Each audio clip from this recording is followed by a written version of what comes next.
Good morning बच्चों। आज हमारा नया टॉपिक है अलंकार। अलंकार शब्द का शाब्दिक अर्थ। अलंकार शब्द दो शब्दों से मिलकर बना हुआ है। पहला है अलम और दूसरा है कार। तो बताओ इसका संधि विच्छेद क्या होता है? अलम धने कार। इसमें अलम का अर्थ शोभा होता है। अलम का अर्थ क्या होता है बेटा? शोभा। अलम का अर्थ क्या होता है? शोभा। और कार का अर्थ होता है करने वाला। कार का अर्थ क्या होता है? करने वाला। अलंकार शब्द का शाब्दिक अर्थ क्या होता है? अलम धने कार। अलम का अर्थ क्या होता है बेटा? शोभा। और कार का अर्थ होता है करने वाला, अर्थात शोभा करने वाला। जिस प्रकार मनुष्य की शोभा आभूषण बढ़ाते हैं, उसी प्रकार काव्य की शोभा किसके द्वारा बढ़ाई जाती है? अलंकारों के द्वारा बढ़ाई जाती है। तो अलंकार कितने शब्दों से मिलकर बना है? बोलो। दो। पहला क्या है बेटा? अलम। दूसरा क्या है? कार। अलम का अर्थ क्या होता है? शोभा या अलंकृत। और कार का अर्थ क्या होता है? करने वाला। तो बेटा इसका शाब्दिक अर्थ क्या हो जाएगा? शोभा करने वाला। जिस प्रकार मनुष्य की शोभा क्या बढ़ाते हैं? आभूषण, उसी प्रकार काव्य की शोभा को क्या बढ़ाते हैं? अलंकार। विशेष अलंकार को आभूषण, विभूषण, भूषण, गहना, जेवर, मंडन तथा टूम भी कहते हैं। अलंकार को और किन नामों से जाना जाता है? आभूषण, विभूषण, भूषण, गहना, जेवर, मंडन तथा टूम आदि नामों से भी जाना जाता है। अब जो इसकी परिभाषा है, परिभाषा क्या कहती है? काव्य की शोभा बढ़ाने वाले गुणधर्म को अलंकार कहते हैं। परिभाषा क्या कहती है बेटा? काव्य की शोभा बढ़ाने वाले गुणधर्म को अलंकार कहते हैं। अब यह शोभा या तो वर्णों के माध्यम से बढ़ाई जाएगी या फिर शब्दों के माध्यम से। शोभा किनके द्वारा बढ़ाई जाएगी? या तो वर्णों के माध्यम से या फिर शब्दों के माध्यम से। जैसे मैं आपसे बोलूं, चारू चंद्र की चंचल किरणें चमक रही चहु और। अब बताओ इस काव्य पंक्ति में किसके माध्यम से शोभा बढ़ाई जा रही है? वर्णों के माध्यम से। किसके माध्यम से? वर्णों के माध्यम से। चारू चंद्र की चंचल किरणें चमक रही चहु और। इस काव्य पंक्ति में बार बार कौन से वर्ण की आवृत्ति हो रही है? बोलो। च वर्ण की। तो बताओ शोभा किसके द्वारा बढ़ाई जा रही है? वर्णों के माध्यम से। अगर मैं आपसे बोलूं, पानी गए ने उबरे मोती मानुषे चून, इस काव्य पंक्ति में किसके माध्यम से शोभा बढ़ाई जा रही है? बोलो। किसके माध्यम से? शब्दों के माध्यम से। किसके माध्यम से बेटा? शब्दों के माध्यम से। तो परिभाषा क्या कहती है? काव्य की शोभा बढ़ाने वाले गुणधर्म को अलंकार कहते हैं, या उन तथ्यों को क्या कहते हैं? अलंकार कहते हैं। या तो शोभा वर्णों के माध्यम से बढ़ाई जाएगी या फिर शब्दों के माध्यम से। आचार्य दंडी के अनुसार परिभाषा बेटा, शब्दगत, अर्थगत या उव्यगत चमत्कार द्वारा काव्य के बाहरी सौंदर्य को बढ़ाने वाले गुणधर्म को अलंकार कहते हैं। आचार्य दंडी के अनुसार परिभाषा क्या है? शब्दगत, अर्थगत या उव्यगत चमत्कार द्वारा काव्य के बाहरी सौंदर्य को बढ़ाने वाले गुणधर्म को अलंकार कहते हैं।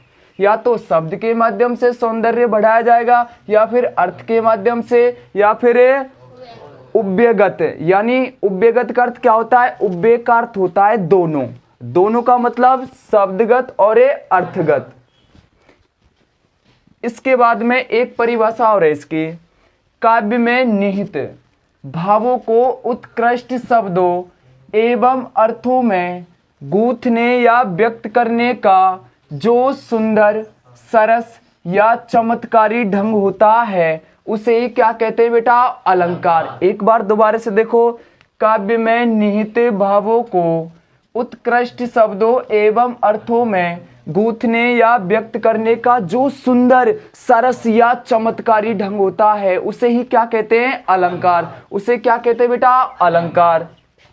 अलंकार के दो भेद होते हैं। मुख्य रूप से अलंकार के कितने भेद होते हैं बेटा? 2। माध्यमिक शिक्षा बोर्ड अलंकार के कितने भेद मानती है? 2। पहला कौन सा है? शब्द अलंकार। दूसरा कौन सा है? अर्थालंकार। माध्यमिक शिक्षा बोर्ड अलंकार के कितने भेद मानती है? 2। पहला कौन सा है? शब्द अलंकार। दूसरा कौन सा है? अर्थालंकार।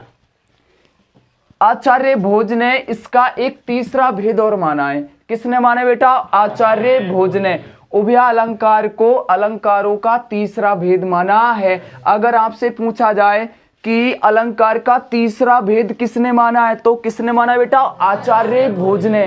कौन सा माना है? उभया अलंकार को अलंकारों का तीसरा भेद माना है। यहां तक समझ में आ गया? आगे देखो,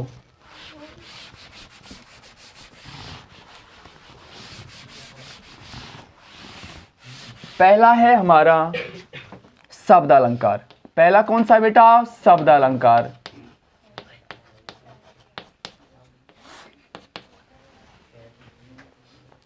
काव्य की जिन पंक्तियों में शब्द के माध्यम से सौंदर्य भाव उत्पन्न होता है उसे क्या कहते हैं? शब्द अलंकार। एक बार दोबारा से देखो, काव्य की जिन पंक्तियों में शब्द के माध्यम से, किसके माध्यम से बेटा? शब्द के माध्यम से सौंदर्य भाव उत्पन्न होता है उसे क्या कहते हैं? शब्द अलंकार। शब्द अलंकार में अनुप्रास, कौन कौन से अलंकार आते बेटा? अनुप्रास, यमक, सलेस, वक्रोक्ति, पुनरुक्ति, शब्द अलंकार की परिभाषा क्या कहती है? काव्य की जिन पंक्तियों में शब्द के माध्यम से सौंदर्य भाव उत्पन्न होता है उसे क्या कहते हैं? शब्द अलंकार। अब शब्द अलंकारों में कौन कौन से अलंकार आते हैं? अनुप्रास, यमक, सलेस, वक्रोक्ति, पुनरुक्ति, प्रकाश आदि अलंकार आते हैं। इसके बाद नंबर 2 आता है अर्थालंकार। कौन सा है बेटा? अर्थालंकार। अब बताओ परिभाषा क्या कहती है? काव्य की जिन पंक्तियों में अर्थ के माध्यम से, किसके माध्यम से? अर्थ के माध्यम से सौंदर्य भाव उत्पन्न होता है वहां पे कौन सा अलंकार होता है? बोलो, अर्थालंकार। कौन सा होता है बेटा? अर्थालंकार। अब अर्थालंकारों में कौन कौन से अलंकार आते हैं? जैसे रूपक, उपमा, उत्प्रेक्षा,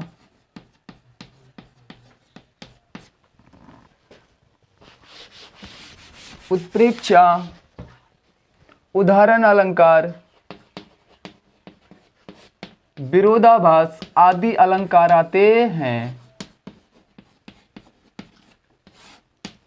एक बार दोबारा से समझो, अर्थालंकार की परिभाषा क्या कहती बेटा?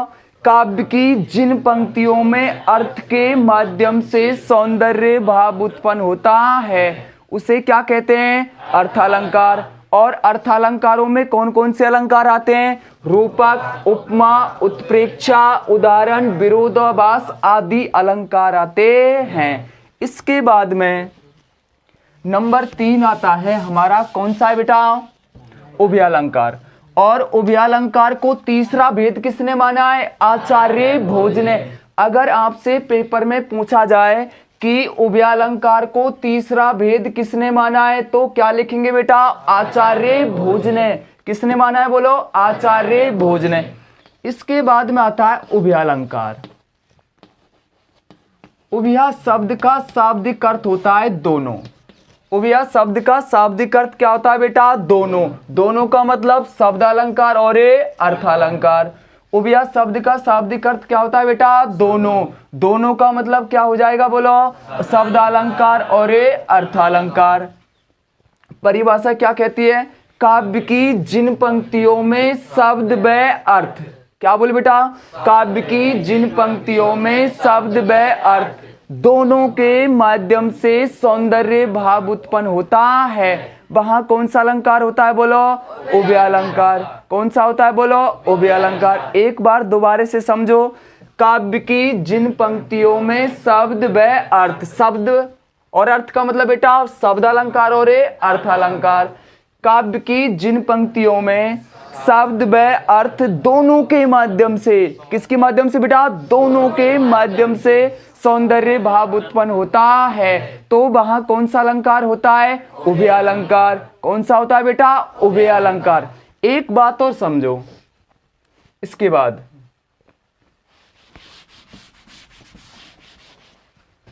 कि शब्द अलंकार में चमत्कृत शब्द के स्थान पर, क्या बोल बेटा, चमत्कृत। शब्द अलंकार में चमत्कृत शब्द के स्थान पर यदि उसका पर्यायवाची शब्द रख दिया जाए तो, क्या रख दिया जाए बेटा, यदि उसका पर्यायवाची शब्द रख दिया जाए तो वहां अलंकार समाप्त हो जाता है। एक बार दोबारा से समझो, शब्द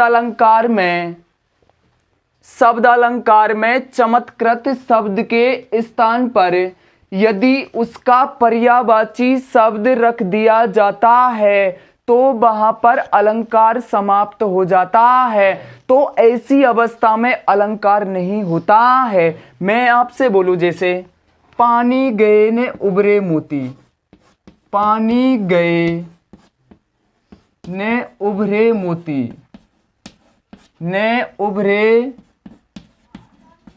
मोती मानुष चून, मानुषे चून।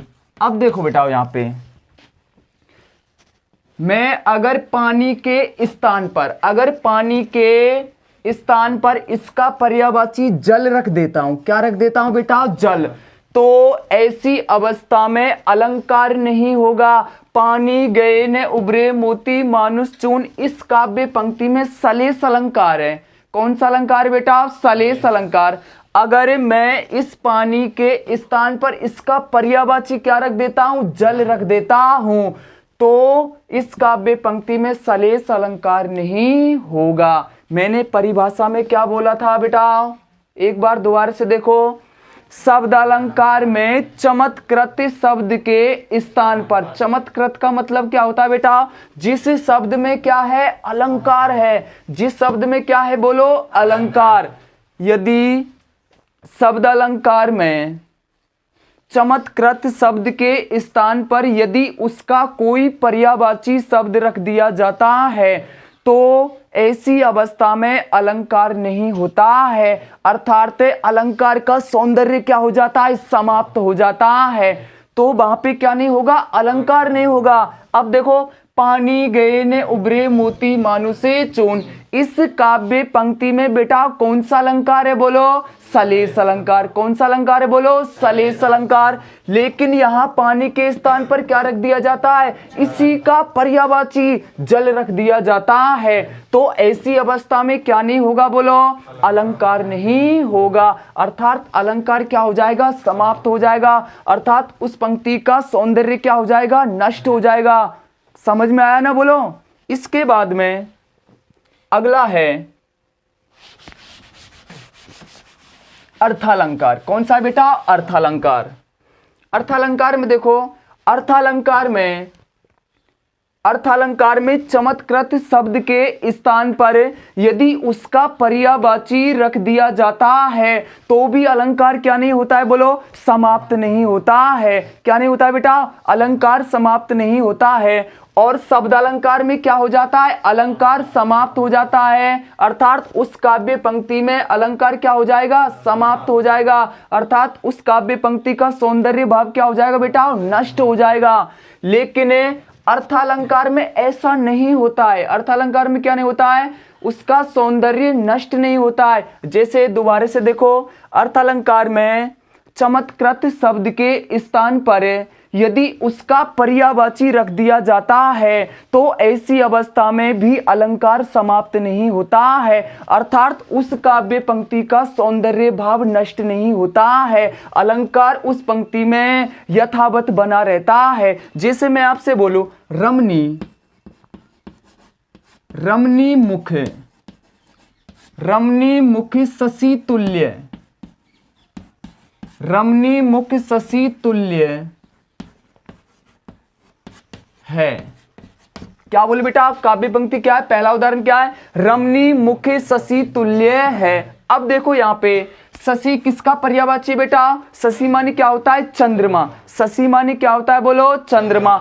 अगर मैं इस शशि के स्थान पर क्या रख देता हूं? चंद्रमा। इसी का पर्यायवाची चंद्रमा रख देता हूं। उदाहरण क्या कहता है बेटा? रमणी किसी सुंदरी का नाम है। अरे किसी लड़की का नाम है। रमणी मुख शशि तुल्य है। अब देखो यहाँ पे शशि माने क्या होता है बेटा? चंद्रमा। अगर मैं इस शशि के स्थान पर इसका पर्यायवाची चंद्रमा रख देता हूं। क्या रख देता हूं बेटा? चंद्रमा। तो देखो रमणी मुखे चंद्रमा, क्या बोले बेटा? रमणी मुखे चंद्रमा तुल्य है। ये तुल्य वाचक शब्द है। तुल्य क्या है बेटा? वाचक शब्द है। उपमा अलंकार में वाचक शब्द आते, सम, सा, सरिस, सदृश, जिमी, तुल्य, सा, सी, से। ये क्या है बेटा?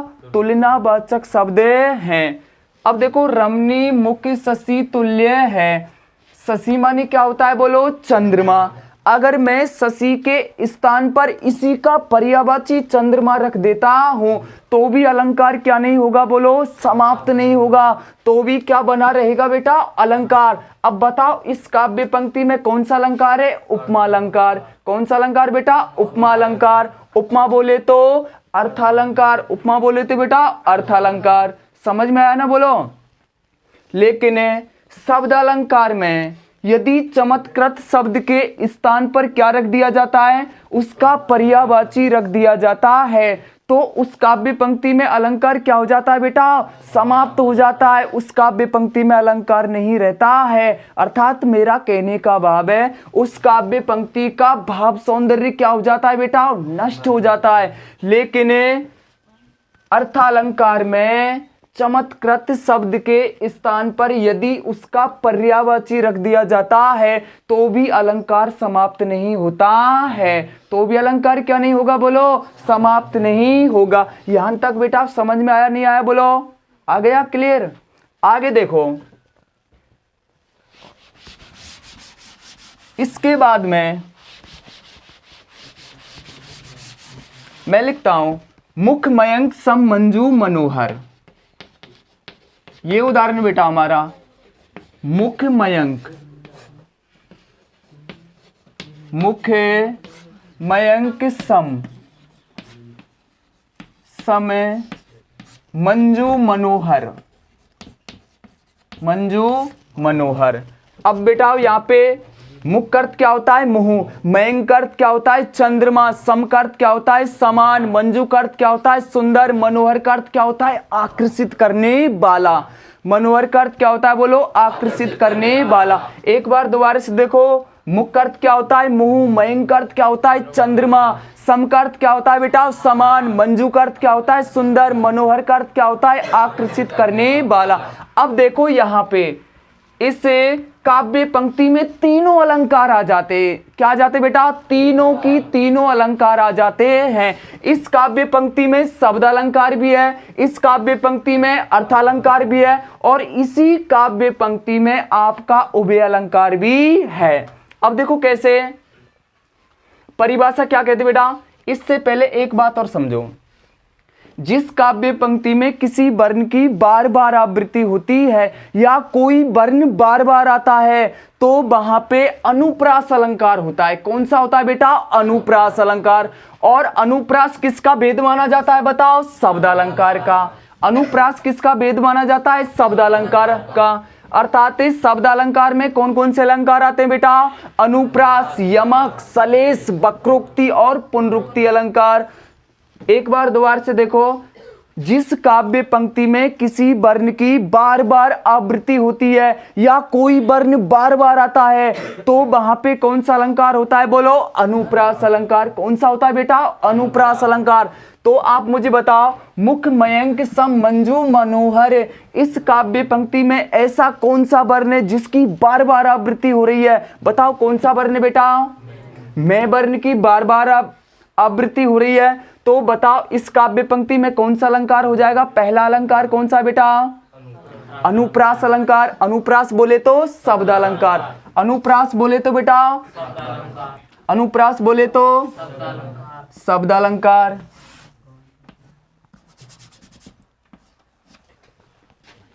तो पहला पहला अलंकार कौन सा है बेटा हमारा इसमें?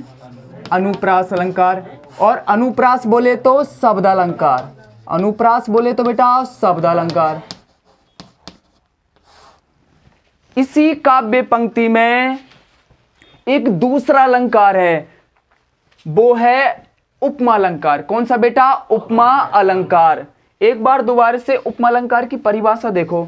जिस काव्य पंक्ति में उपमेय में उपमान की समानता बतलाई जाती है तो वहां उपमा अलंकार होता है। कौन सा अलंकार होता है बेटा? उपमा अलंकार। जिस काव्य पंक्ति में उपमेय में उपमान की समानता को बतलाया जाता है तो वहां पे कौन सा अलंकार होता है? बोलो, उपमा अलंकार। कौन सा होता है बेटा? उपमा अलंकार। और उपमा अलंकार में कुछ वाचक शब्द आते हैं, वे हैं सम, सा, सरिस, सदृश्य, जिमी, तुल्य, सा, सी, से। ये किस में आते बेटा? उपमा अलंकार के वाचक शब्द हैं। अर्थात तुलना करने वाले शब्दों को वाचक शब्द कहते हैं। क्या कहते बेटा? तुलना करने वाले शब्दों को क्या कहते हैं? वाचक शब्द। अब देखो यहाँ पे वाचक शब्द क्या गया बेटा इस काव्य पंक्ति में? वाचक शब्द क्या गया? सम। क्या गया? बोलो, सम। अब देखो, मुख का अर्थ क्या होता है? मुंह। मयंक का अर्थ क्या होता है? चंद्रमा। सम का अर्थ क्या होता है? समान। मंजू का अर्थ क्या होता है? सुंदर। मनोहर का अर्थ क्या होता है? आकर्षित करने वाला। अब देखो इस काव्य पंक्ति में मुख की तुलना किससे की गई है? अरे समानता किससे बतलाई गई है? चंद्रमा से। आ गया बेटा समझ में? मुख की तुलना किससे की गई है? चंद्रमा से। मयंक माने क्या होता है? चंद्रमा। अर्थात मुख की तुलना चंद्रमा से की गई है। और वाचक शब्द क्या गया? समय। अर्थात मुख किसके समान है? चंद्रमा के समान। और वाचक शब्द क्या गया बेटा? समय। तो बताओ कौन सा अलंकार हो जाएगा? बताओ, उपमा अलंकार। कौन सा अलंकार हो जाएगा? उपमा अलंकार। और उपमा अलंकार किस अलंकार का भेद माना जाता है? बताओ, अर्थालंकार का। किसका भेद माना जाता है बेटा? अर्थालंकार का। मैंने आपको बताया था अर्थालंकार में कौन कौन से अलंकार आते हैं? कौन कौन से आते बेटा? रूपक। अर्थालंकार में कौन कौन से अलंकार आते हैं? रूपक, उपमा, उत्प्रेक्षा, उदाहरण और विरोधाभास। तो बताओ दूसरा अलंकार कौन सा हो गया इस काव्य पंक्ति में? कौन सा हो गया? बोलो, कौन सा हो गया बेटा? अर्थालंकार। कौन सा हो गया बताओ? अर्थालंकार। अर्थालंकार बोले तो, अर्थालंकार बोले तो बेटा उपमा अलंकार। अब यहाँ पे ध्यान देने योग्य बातें, मैंने आपको उभयालंकार की परिभाषा क्या बताई बेटा?